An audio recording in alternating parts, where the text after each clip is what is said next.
ಅದಕ್ಕೆ ಅದು ನಮ್ಮ ಬಿ ಜೆ ಪಿಗೆ ಹೇಳ್ಬೋದು, ಇಲ್ಲ ಅದೊಂದು ತಂತ್ರ ಅಂತೇಳಿ. ಆಯ್ತು ಹೇಳ್ರಿ, ಏನು ತಪ್ಪಿಲ್ಲ. ಆದರೆ ಲೋಕದ ಮುಂದೆ ಅವ್ರು ಹೆಂಗೆ ಕಂಡ್ರಪ್ಪ ಅಂತಂದ್ರೆ ಒಬ್ಬ ನಿರ್ವೀರ್ಯ ವ್ಯಕ್ತಿ ಏನು ಅನ್ನೋ ಕಂಡ್ರು.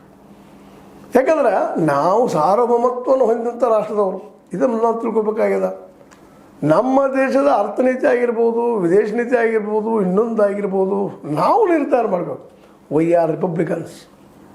ಅದರ ದುರ್ದೈವ ಇವತ್ತು ಅಮೇರಿಕೆ ಮುಂದೆ ನಾವು ಡೊಗ್ಗುವಂಥ ಪ್ರಸಂಗ ಮಾಡ್ತೀವಿ. ರಾಹುಲ್ ಹೇಳ್ತಾರಂತೆ ಮಾತ್ರ ಹೇಳ್ತಾ ಇಲ್ಲ. ನಾವು ರಾಹುಲ್ ಗಾಂಧಿ ವಿರೋಧಕ್ಕಾಗಿ ವಿರೋಧ ಮಾಡ್ತಾ ಇರ್ಬೋದು, ವಿರೋಧ ಪಕ್ಷದವರು ಇವ್ರು ದೋಷಗಳು ಹೇಳುವಂಥದ್ದು ಅವ್ರ ಕೆಲಸ, ಅದ್ರಲ್ಲಿ ಎರಡು ಮಾತಿಲ್ಲ, ಮಾಡಲಿ ಅವ್ರು ಸರಿ ಅಂತ ನಾವು ಹೇಳ್ತಾ ಇಲ್ಲ. ಆದರೆ ನಮ್ಮ ದೇಶದ ನಾವು ನಿರ್ಧಾರ ತಗೋಬೇಕಲ್ರಿ. ಅವ್ರು ಹೇಳಿದ ತಕ್ಷಣ ಬಿಟ್ಟುಬಿಡೋದು, ಆಗಲಿ ಖರೀದಿ ಮಾಡೋದು.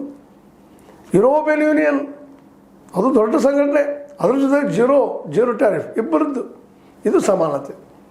ಇಲ್ಲೇ ನಾವು ಅಮೇರಿಕಾಗೆ ಮಾರೋದಾದ್ರೆ 18% ಟ್ಯಾರಿಫ್ ಅದ್ರ ಮೇಲೆ ಹೇಳ್ತಾರೆ ಅವರು, ಅದು ನಾವು ಕೊಡಬೇಕು. ನಮ್ಮಲ್ಲಿ ಪರ್ಚೇಸ್ ಮಾಡಬೇಕಾದ್ರೆ ಜೀರೋ.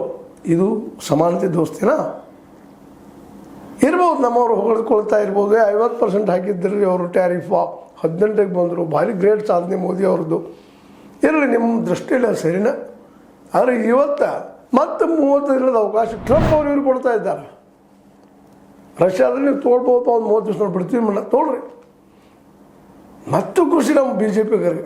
ನೋಡ್ರಿ, ನಾವು ಮೌನ ಇದ್ದಿದ್ದಕ್ಕೆ ಹೇಳ್ತಾರೆ ನಮ್ಮಲ್ಲಿ ಗಾದಿ ಮಾತು ಅದ, ಒಂದು ವಚನವೂ ಅದ, ತ್ರಿಪದಿ ಅದ. ಮಾತಿನ ಹಗೆಗಳು ಮಾತೆಯ ಮಾಣಿಕ್ಯ ಸರ್ವಜ್ಞ ಅಂತೇಳಿ ಹೇಳುವಂಥ ಜೊತೆಗೆ ಮೌನ ಮಾಣಿಕ್ಯ. ನೋಡ್ರಿ, ಇವತ್ತು ಮೌನದ ನಾವು ಗೆದ್ದೀವಿ ಅಂತ ಹೇಳ್ತಾ ಇದ್ದಾರೆ. ಮಾತಾಡೋಕ್ಕಿಂತಲೂ ಮೌನ ಇರಬೇಕು ಅನ್ನುವಂಥ ಮಾತು. ಮೌನ ಬಂಗಾರ.